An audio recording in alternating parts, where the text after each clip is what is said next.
Bonjour à tous.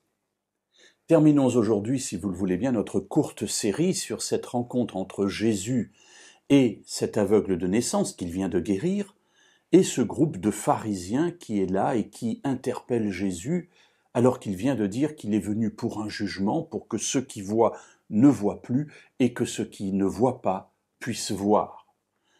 Nous avions terminé notre réflexion hier en disant que nous aussi, il nous faut nous poser cette question de savoir dans quel groupe nous nous trouvons. Et c'est ce que disent les pharisiens à Jésus. Est-ce que nous aussi, nous sommes des aveugles ? Sous-entendu, tu es en train de nous insulter. Voyons la réponse de Jésus. Dans l'Évangile selon Jean, au chapitre 9, toujours, et cette fois-ci, au verset 41. Jésus leur répondit : « Si vous étiez aveugles, vous n'auriez pas de péché. Mais maintenant vous dites : nous voyons, aussi votre péché demeure. » Alors là, on se dit un truc qu'on n'a pas compris. Parce que lorsque les pharisiens disent à Jésus : nous aussi sommes-nous aveugles ? Ils sont en train de dire à Jésus, en quelque sorte, mais tu es en train de nous insulter, tu nous traites d'aveugles, nous, des pharisiens, qui connaissons la Torah, qui la pratiquons.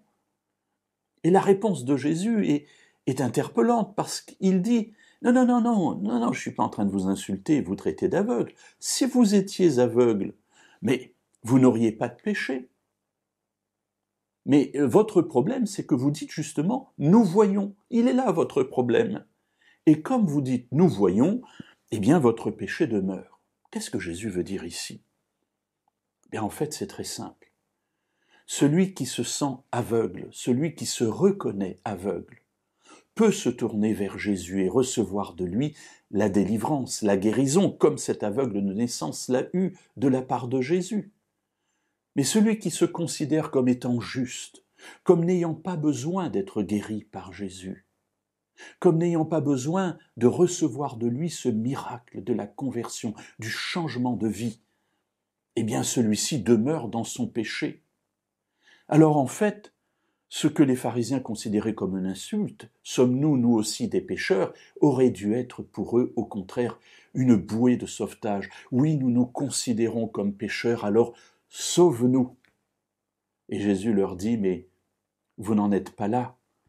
Vous êtes tellement orgueilleux de votre vie que vous vous considérez comme juste, alors même moi, je ne peux rien pour vous.